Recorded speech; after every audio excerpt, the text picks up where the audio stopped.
The world was not prepared for the sound that broke the night sky. Engines roared in unison, thunder rolling across the horizon as fighter jets launched one after another, their glowing afterburners slicing through the darkness. Television anchors interrupted their broadcasts mid-sentence, voices shaking as they spoke the words that would send shockwaves across every corner of the globe. Breaking news! Former President Donald Trump has reportedly authorized a massive aerial strike against a foreign nation. Fighter squadrons are airborne. We do not yet know the targets, but eyewitness reports confirm dozens of warplanes have taken off in formation. The studio screens lit up with shaky videos, jets screaming overhead, families pointing to the sky, dogs barking, children crying, sirens howled in the distance. Social media detonated in seconds. Millions of posts flooded every platform. The hashtags #TrumpStrike and #WorldOnEdge trending worldwide within moments. Clips appeared faster than they could be verified. A low-flying jet rattling windows, a convoy of military trucks racing down a highway. Flashes of light on the horizon followed by plumes of smoke. Commentators argued on split screens while panicked viewers typed frantic messages to loved ones. The world's heartbeat quickened as rumors mixed with fact and fact dissolved into chaos. The camera cut to a reporter standing outside an airbase, wind whipping his jacket, his voice breaking as he shouted into the microphone. "We are live just outside the runway. I have personally counted at least 20 jets lifting off in the past 15 minutes. These are not training exercises. They are armed. Their wings are loaded with payloads we have not seen in years. We do not know their destination, but the sheer number of aircraft confirms this is a coordinated operation." His words were nearly drowned out by another deafening roar as a jet screamed into the air, fire blasting from its engines, rattling the ground beneath the camera crew. The reporter ducked instinctively, his cameraman cursing under his breath. The feed went shaky, the image flickering before cutting back to the anchor's pale, trembling face. Across Europe, Asia, and the Middle East, news channels scrambled to interpret the unfolding nightmare. Analysts speculated endlessly, each theory darker than the last. Was this retaliation? Was this a preemptive strike? Was Trump acting independently? Or had shadow agreements already been signed? In capitals around the world, emergency meetings were convened. Leaders were roused from their beds, phones ringing in panic. Yet no one had clear answers. Only the jets had spoken, their engines screaming the language of war. Then the first explosion appeared on screen. A shaky cell phone video filmed from an apartment balcony captured the skyline suddenly illuminated by a blinding flash. A fireball erupted, followed by a rolling plume of smoke. The sound of the blast arrived seconds later, rattling windows and knocking dishes from shelves. The person filming screamed, their voice breaking, "Oh my God, it's real! It's real!" That clip spread like wildfire, replayed on every channel, embedded in every feed. Analysts froze, anchors went silent, and millions watching gasped in disbelief. Back in the studio, the anchor's voice was a whisper now, heavy with fear. We are receiving unconfirmed reports of strikes on multiple cities. I repeat, there are reports of explosions in more than one location. We cannot yet confirm the extent of damage or casualties, but what we are witnessing appears to be an organized assault. Behind him, digital maps lit up with flashing red markers, each representing a rumored strike. The screen became a constellation of crisis. In homes across the world, families huddled together. Children clutched parents' arms, asking questions that had no answers. Phones buzzed endlessly with news alerts. Markets plunged in real time, and whispers filled the air. This is it. This is the beginning. Panic was not confined to the attacked cities, spread like a virus across every living room. Every crowded cafe, every silent bedroom where the glow of a phone screen revealed the headlines no one thought they would ever read. And then Trump's voice, grainy, shaky, recorded on a handheld camera inside what appeared to be a command center. "We will not wait. We will not be weak. Tonight, we take action. Just 9 words, but they detonated like bombs across the world. Was this his declaration? Was this his justification? Or was it simply his warning that this was only the beginning? Reporters in Washington scrambled for answers.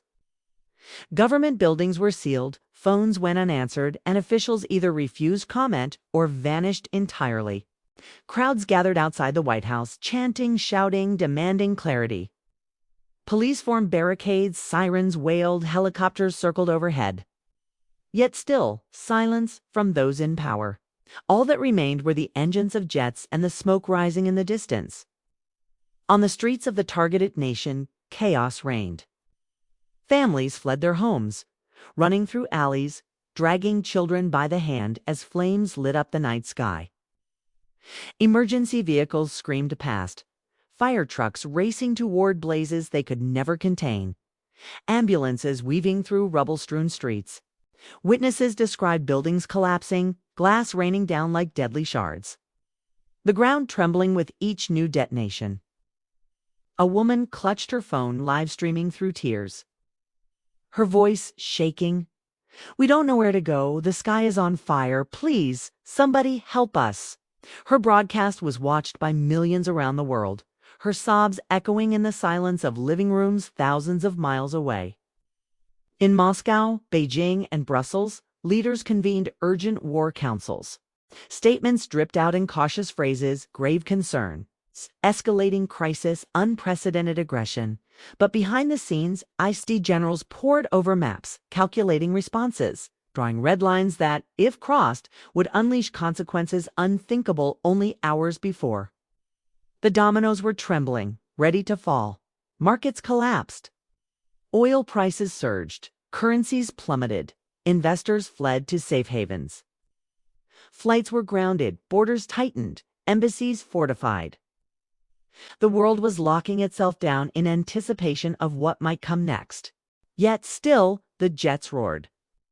They roared like thunder, relentless, merciless, a soundtrack to the unraveling of global order.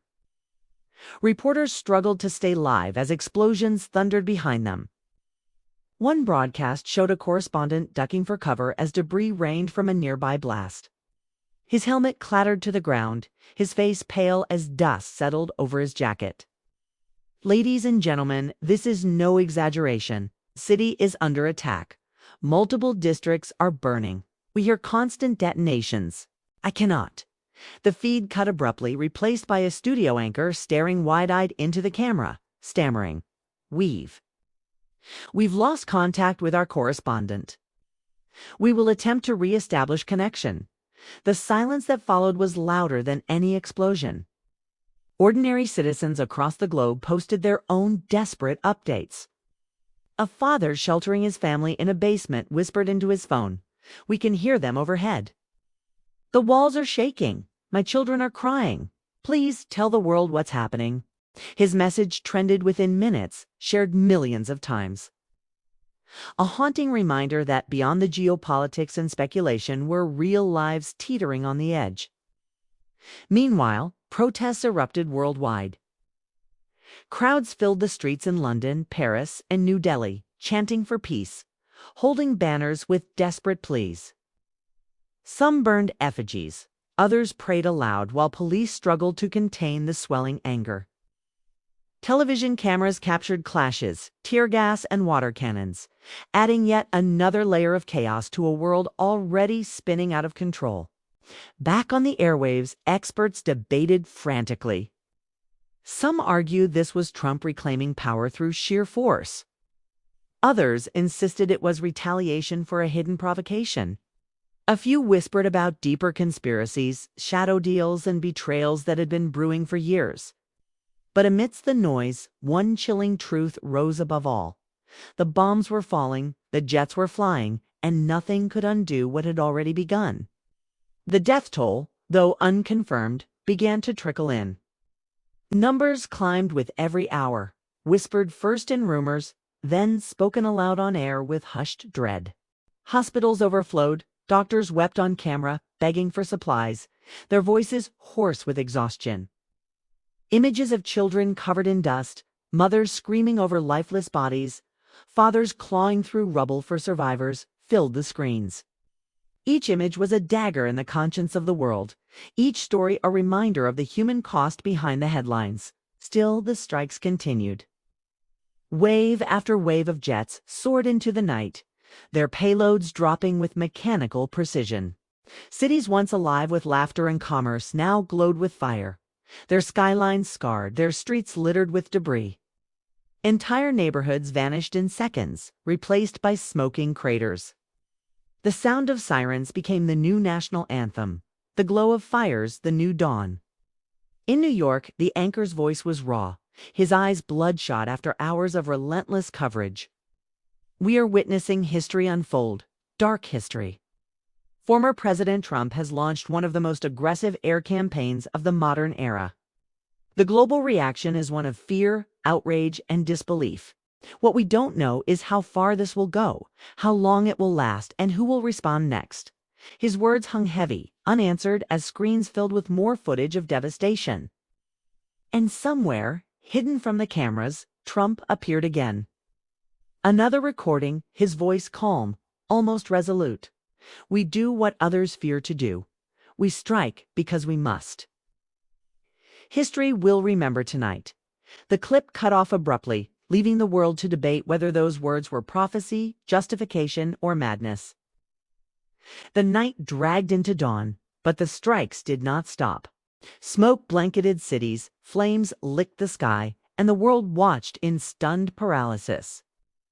Children fell asleep in bomb shelters, parents wept in silence, leaders whispered over hotlines, and markets continued to collapse. The jets still roared, their shadows streaking across landscapes far from home, leaving trails of fear in their wake.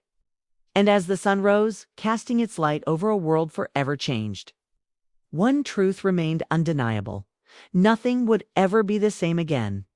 The decisions of one man had plunged millions into chaos, and the echoes of those engines, those bombs, those cries would haunt the world for generations.